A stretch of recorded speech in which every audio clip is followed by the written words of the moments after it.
Bonjour et bienvenue dans le monde du Goro Loco. Dans une vidéo précédente, je vous ai montré comment calculer le nombre de steps par millimètre que votre imprimante devait avoir pour avoir une impression qui est exacte au niveau des dimensions.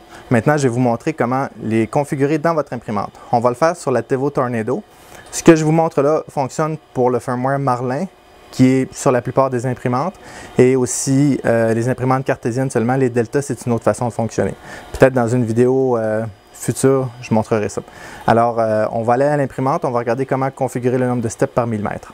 Évidemment, avant de rentrer les configurations, vous devez avoir fait le calcul tel que je le montre dans la vidéo précédente. Une fois que vous avez les bons paramètres, les bons calculs, vous allez dans Contrôle, Motion, et puis ici, il y a Step par millimètre. Alors, le X, le Y, le Z et l'extrudeur. Dans mon cas ici, il faut que je change mon Z, étant donné qu'il faut que je le mette à 400 exactement, parce que j'ai vu qu'il y avait une petite différence au niveau du Z. Il était un petit peu trop court. Alors tout ce que je fais, ça veut dire c'est 0.50. Et voilà. Une fois que c'est fait, je reviens dans Contrôle, et puis je fais Store Setting. Une fois que les paramètres sont bien rentrés dans l'imprimante, je réimprime un cube de test. Faites attention, utilisez exactement le même filament que vous avez utilisé la première fois.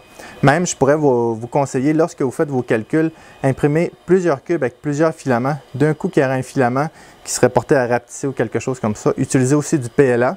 N'utilisez pas des températures trop chaudes ni trop froides pour être sûr que le cube ait la bonne dimension. Et aussi, attendez que le cube ait complètement refroidi avant de prendre vos mesures.